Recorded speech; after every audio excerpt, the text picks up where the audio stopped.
तो आज हम HTML का 9th लेसन स्टार्ट करने वाले हैं, जिसमें HTML फॉर्म के बारे में जानेंगे कि HTML फॉर्म कैसे बनाया जाता है, उसमें कितने तरह के टैग इस्तेमाल आता है और कौन कौन सी एट्रीब्यूट इस्तेमाल में आते हैं। उन सारे को हम डिटेल्स में जानेंगे। सबसे पहले नोट पे ध्यान देते हैं। तो फॉर्म एक माध्यम है जिनके द्वारा हम किसी भी यूजर का इन्फॉर्मेशन प्राप्त करते हैं और उन इन्फॉर्मेशन को सर्वर पे अपलोड करते हैं। जैसे कि आप यहाँ पे देख सकते हो कि फॉर्म का एग्जाम्पल दिया गया है, जिसमें हम यूजर नेम और पासपोर्ट ही केवल ले रहा हूँ अपने यूजर का। इससे हम लॉगिन करवा सकते हैं और रजिस्टर्ड फॉर्म भी बना सकते हैं। तो बहुत सारे हम आगे जाके सीखेंगे प्रैक्टिकल सेशन में।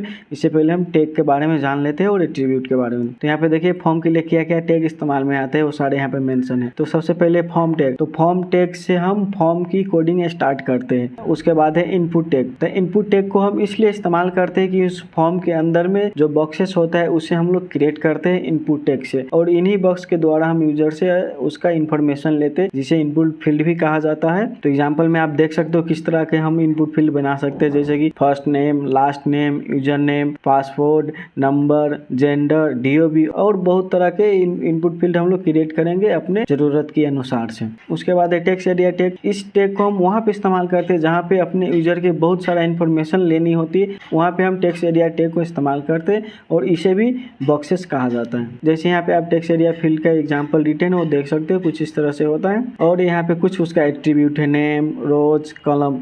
तो रोज से हम टेक्स्ट एरिया का हाइट कंट्रोल करते हैं और कॉलम से उसका विड्थ कंट्रोल करते हैं। और यहाँ पे नेम एट्रीब्यूट के द्वारा उस टेक्स्ट एरिया फील्ड को नेम डिफाइन करते हैं। ये आगे जाके जानेंगे इस नेम का एक्चुअल में काम क्या होता है। अभी इतना ही आप लोग जानिए कि इस टेक्स्ट एरिया फील्ड का नाम डिफाइन करने के लिए हम लोग नेम एट्रीब्यूट यूज करते हैं। उसके बाद आ गया इनपुट टैग। उस इनपुट टैग के हम एट्रीब्यूट और वैल्यू के बारे में जानते हैं। तो इनपुट टैग का सबसे फर्स्ट एट्रीब्यूट हो गया टाइप। तो इन्हीं टाइप से हम बहुत सारा इनपुट फील्ड को क्रिएट करते हैं। जैसे कि यहाँ पे देखिए टेक्स्ट हो गया, नंबर हो गया, पासवर्ड हो गया, file, date, radio, checkbox, email, button, submit, colour, range, reset and website. और भी बहुत सारा इसका टाइप है, सारे हम लोग जानेंगे। इन्हीं टाइप से हम अलग अलग इनपुट फील्ड क्रिएट करते हैं। उसके बाद इनपुट टैग का एट्रीब्यूट है size, name, place holder, value, required, max length. इन सारे को हम प्रैक्टिकल सेशन में डिटेल्स में जानेंगे कि इसका एट्रीब्यूट का काम एक्चुअल में क्या है। उसके बाद यहाँ पे जानिए रेडियो बटन होता है क्या। तो एक्चुअल में रेडियो बटन के हम वहाँ पे इस्तेमाल करते हैं जहाँ पे बहुत सारा कंटेंट होता है और उसमें से हमें पार्टिकुलर कंटेंट को ही सिलेक्ट करना होता है। जैसे कि यहाँ पे एग्जाम्पल में आप देखिए, जैसे कि आप यहाँ पे एग्जाम्पल में देखिए, यहाँ पे जेंडर को दर्शाया गया है। तो इस जेंडर में जो जिस जेंडर का होगा वही सिलेक्ट करेगा। तो यहाँ पे इसी के लिए इस्तेमाल किया जाता है कि कोई एक पार्टिकुलर डेटा को हम लोग सिलेक्ट कर पाए। यहाँ पे देखिए जो मेल होगा मेल में टिक करेगा, या फीमेल होगा फीमेल में टिक करेगा। उसके बाद यहाँ पे आप देखिए चेक बॉक्स है। तो चेक बॉक्स को वहाँ पे इस्तेमाल किया जाता है जहाँ पे टर्म एंड कंडीशन हम लोग लगाते हैं। जैसे कि बहुत सारा फॉर्म हम लोग फिल करते हैं तो वहाँ पे टर्म एंड कंडीशन दिया रहता है नीचे, उस पर टिक करते ही सबमिट फील्ड एक्टिव हो जाता है। उसके द्वारा हम लोग सबमिट उस फॉर्म को कर पाते हैं। तो इसी के लिए हम लोग इस्तेमाल करते हैं चेक बॉक्स टाइप एट्रीब्यूट का वैल्यू में देते हैं, जिसे हम लोग टर्म्स एंड कंडीशन का बटन बना सके। उसके बाद आता है रीसेट बटन। रीसेट बटन क्या होता है कि जैसे कि फॉर्म में बहुत सारा इनपुट फील्ड होता है, उसमें हम लोग सारे में डेटा फिल कर लेते हैं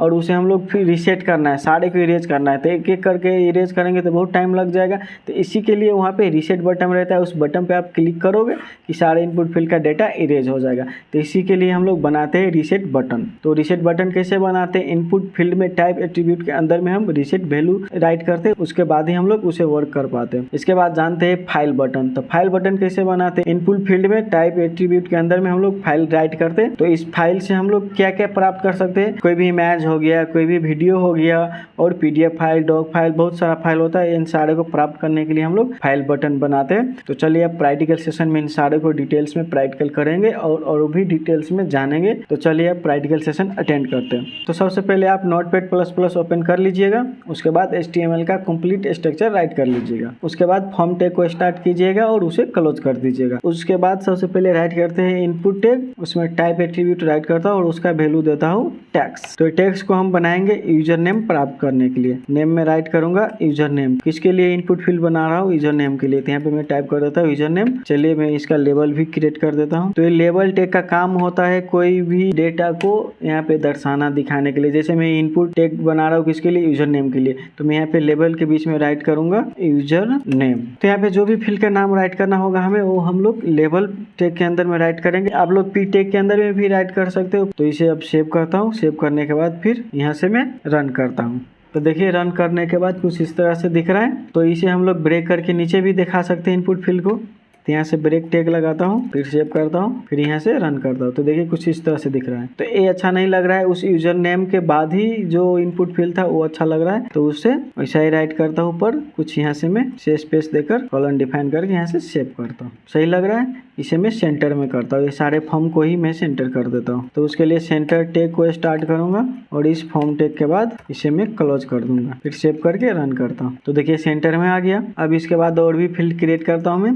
सबसे पहले यहाँ से BR टैग से सेपरेट कर लेता हूँ, इसके बाद से होकर आएगा जितना भी इनपुट फील्ड में राइट करूंगा। मैं इसे कॉपी करता हूँ, आप लोग कॉपी मत कीजिएगा, आप खुद से राइट कीजिएगा क्योंकि आपको ज़्यादा से ज़्यादा प्रैक्टिस करना है। इस यूजर नेम को मैं फर्स्ट नेम कर देता हूँ क्योंकि यूजर नेम और पासवर्ड क्रिएट होता है सिर्फ लॉगिन फॉर्म के लिए, पर हमें यहाँ पे सारे इनपुट फील्ड के बारे में जानना है। तो यहाँ पे मैं फर्स्ट नेम क्रिएट कर देता हूँ और नेम में ऐसे स्पेस देकर नहीं राइट करेंगे, या तो उससे एक दूसरे के साथ अटैच कर देंगे या बीच में हाइफन को राइट कर देंगे। यहाँ पे लिखता हूँ मिडिल नेम। तो फर्स्ट नेम और मिडिल नेम के लिए इनपुट फील्ड में टाइप एट्रीब्यूट का टैग सी वैल्यू रहने देंगे, फिर इसके बाद BR टैग, फिर इसके बाद लास्ट नेम। इसे सेव करता हूँ, फिर रन करता हूँ, देखता हूँ कैसे दिखने में आता है। तो देखिए कुछ इस तरह से देखने में आ रहा है। तो ये एक दूसरे के साथ कंजेस्टेड है। मैं चाहता हूँ एक लाइन और भी ब्रेक होकर आए, तो एक और ब्रेक टैग राइट करूंगा, इसे मैं कॉपी करता हूँ और यहाँ पे पेस्ट कर देता हूँ। तो देखिए इसे रिफ्रेश करने के बाद सब एक एक लाइन ब्रेक होके आ रहा है। इसके बाद जानते हैं कि ईमेल फील्ड कैसे क्रिएट करेंगे। तो ईमेल फील्ड क्रिएट करने के लिए सबसे पहले यहाँ पे राइट करता हूँ ईमेल, इसके नेम में भी मैं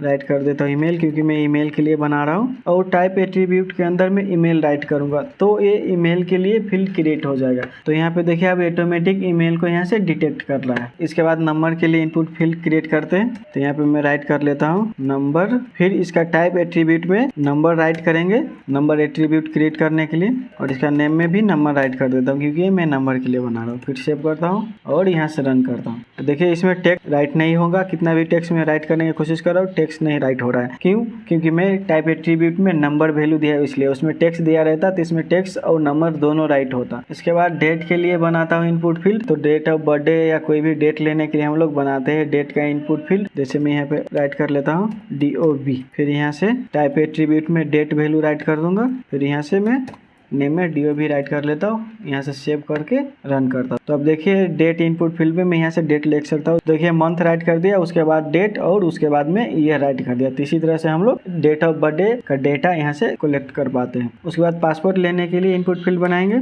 तो यहाँ पे राइट कर लेता हूँ पासपोर्ट, टाइप में भी राइट करेंगे पासपोर्ट। तो आप लोग ध्यान कीजिएगा कि टाइप एट्रीब्यूट में जितने भी आप लोग वैल्यू राइट कीजिएगा वो सारे के सारे स्मॉल में होना चाहिए। फिर नेम में मैं राइट कर देता हूँ पासपोर्ट। अब यहाँ से मैं सेव करके रन करता हूँ।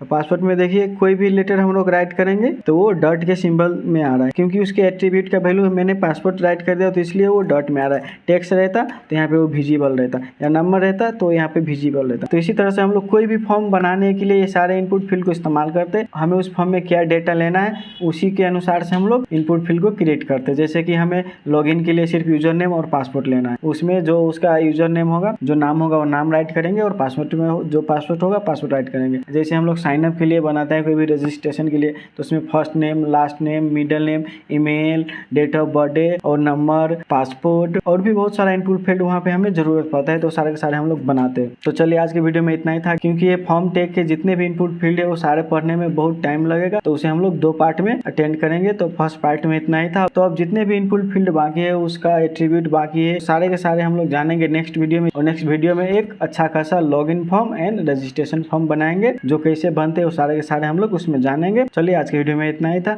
आई होप ये वीडियो आप लोगों को अच्छा लगा होगा। तो मेरे चैनल को लाइक शेयर एंड सब्सक्राइब कर दीजिए। मिलते हैं नेक्स्ट वीडियो में। Bye bye, see you.